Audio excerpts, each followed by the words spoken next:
அமெரிக்க ஜனாதிபதி Donald Trump கலந்து கொண்ட நிகழ்வொன்றில் துப்பாக்கிச்சூடு நடத்தப்பட்டுள்ளதாக செய்திகள் வெளியாகியுள்ளது. இதனை அடுத்து நிகழ்வு நடைபெற்ற வாஷிங்டன் ஹில்டன் ஹோட்டலில் இருந்து ட்ரம்ப் போலீசாரால் பாதுகாப்பாக வெளியேற்றப்பட்டுள்ளதாக தெரிவிக்கப்படுகிறது. இந்த சம்பவமானது பெரும் பரபரப்பை ஏற்படுத்தியுள்ள நிலையில் இது தொடர்பில் சற்று முன் ட்ரம்ப் சமூக வலைதளத்தில் பதிவொன்றை பதிவிட்டுள்ளார். குறித்த பதிவில் மேலும் வாஷிங்டன் டிசியில் இது ஒரு மறக்க முடியாத மாலை பொழுது, இரகசிய சேவை மற்றும் சட்ட அமலாக்கத்துறையினர் மிக சிறப்பாக பணியாற்றினர்.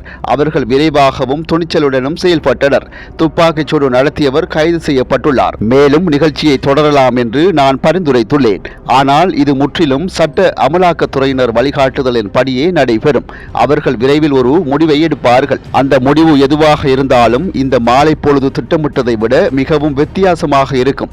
மேலும் நாம் இதை மீண்டும் செய்ய வேண்டியிருக்கும் என டொனால்ட் ட்ரம்ப் தெரிவித்திருந்தார். துப்பாக்கிச்சூட்டு சம்பவம் தொடர்பில் ட்ரம்ப் விட்டுள்ள மற்றொரு பதிவில், நெறிமுறைகளின்படி நாங்கள் இந்த வளாகத்தை விட்டு வெளியேற வேண்டும் என்று சட்ட அமலாக்கத்துறை கேட்டுக் கொண்டுள்ளது. அதன்படி நாங்கள் உடனடியாக வெளியேறுவோம். இன்னும் 30 நிமிடங்களில் வெள்ளை மாளிகையின் பத்திரிகையாளர் சந்திப்பு அறையில் இருந்து நான் ஒரு பத்திரிகையாளர் சந்திப்பை நடத்தவிருக்கிறேன். முதல் பெண்மணி துணை ஜனாதிபதி மற்றும் அனைத்து அமைச்சரவை உறுப்பினர்களும் நல்ல உடல்நிலையில் உள்ளனர். இன்னும் அரை மணி நேரத்தில் நாங்கள் உங்களுடன் பேசுவோம். இந்த நிகழ்வுக்கு பொறுப்பான அனைத்து பிரதிநிதிகளுடனும் நான் பேசியுள்ளேன்.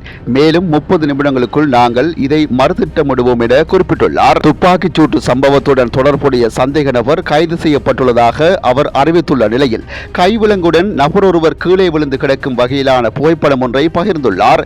எனினும் அது சந்தேக நபரின் புகைப்படமா என்பது குறிப்பிடவில்லை என்பதும் குறிப்பிடத்தக்கது.